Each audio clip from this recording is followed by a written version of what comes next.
আসসালামু আলাইকুম। হাজির হয়ে গেলাম মজার গরুর মাংসের সহজ একটি রেসিপি নিয়ে। বাসায় মেহমান আসলে ঝটপট কিভাবে গরুর মাংস রান্না করা যায় সেই রেসিপি শেয়ার করব আপনাদের সঙ্গে। গরুর মাংস রান্না করার জন্য আজকে কি মশলা নিয়েছি একটু দেখিয়ে দিচ্ছি আপনাদেরকে।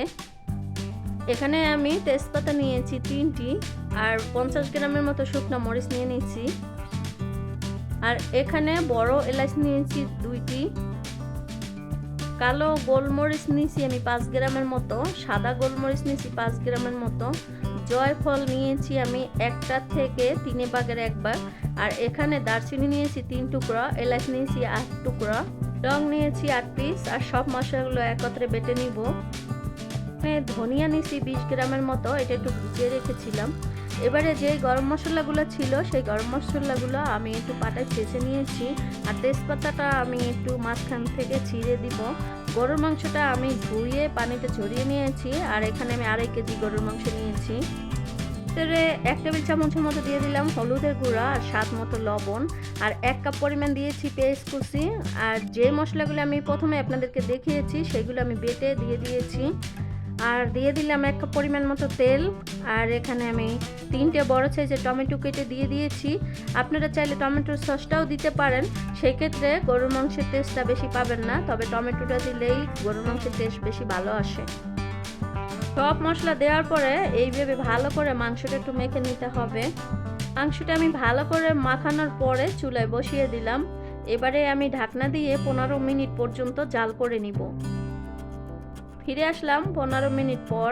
আমি 15 মিনিট পর্যন্ত চুলাটা ফুল আছে রেখে আমি মাংসটাকে জাল করে নিয়েছি। এবারে মাংসটাকে নাড়াচাড়া করে আর কিছুক্ষণ ঢেকে রেখে দিয়েছিলাম। এবারে আমি দিয়ে দিব এখানে 1/2 কেজির মতো আলু। 2.5 কেজি মাংসের ভিতরে আমি 1/2 কেজি আলু দিয়েছি। আপনারা চাইলে আরও কমাইয়া বাড়ায় দিতে পারেন। আলুটা দেওয়ার পরে আরও কিছুক্ষণ ভালোভাবে নাড়াচাড়া করে আলুটা মাংসের সাথে মিশিয়ে নিয়েছি। এবারে দিয়ে দিলাম পানি। আমি যেহেতু মাংসটা আজকে ঝোল ঝোল রান্না করব সেই জন্য আমি পরিমাণ মতো পানি দিলাম। আর পানিটাও আপনাদের বুঝে শুনে দিতে হবে। পানি দেওয়ার পরে যখন বলকটা চলে আসবে তখন দিয়ে দিতে হবে 5-6টা কাঁচামরিচ কেটে। আর দিয়ে দিলাম 1 চা চামচের মতো ভাজা গরম মশলার গুঁড়া। ভালো করে সবকিছু নাড়াচাড়া করে দিলাম। এবার মাংসটা হয়ে গেছে, আমি চুলাটা অফ করে দিব। চুলা থেকে নামানোর পরে কিন্তু অতিরিক্ত একটা ঝোল থাকে না, ঝোলটা এমনিতেই শুকিয়ে যায়, এর জন্য একটু ঝোলঝোলই নামাতে হবে। খুবই সহজভাবে হয়ে গেল গরুর মাংস রান্না। আমি যা যা দিয়ে গরুর মাংসটা রান্না করেছি, আপনাদের বাসায় যখন মেহমান আসবে তখন ঝটপট এভাবে গরুর মাংসটা রান্না করবেন। এইভাবে গরুর মাংসটা রান্না করতে ঝামেলাও যেমন কম, তেমন কিন্তু খুবই মজাদার। এইভাবে গরুর মাংস রান্না করে যখন মেহমানকে খেতে দিবেন তখন আপনাদেরকে অবশ্যই বলবে যে বিয়ে বাড়ির মাংসই তারা খেয়েছে। এতটা মজার এই গরুর মাংসটা। কম মশলা দিয়েও যে এত মজা করে গরুর মাংস রান্না করা যায়, না রান্না করলে আপনারা বুঝতেই পারবেন না।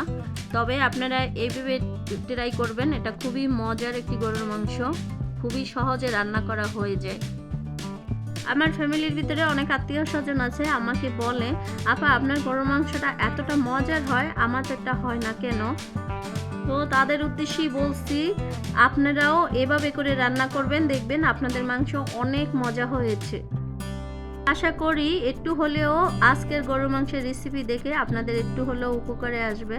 তো আজ এই পর্যন্তই। ভালো থাকবেন, সুস্থ থাকবেন। আল্লাহ হাফেজ।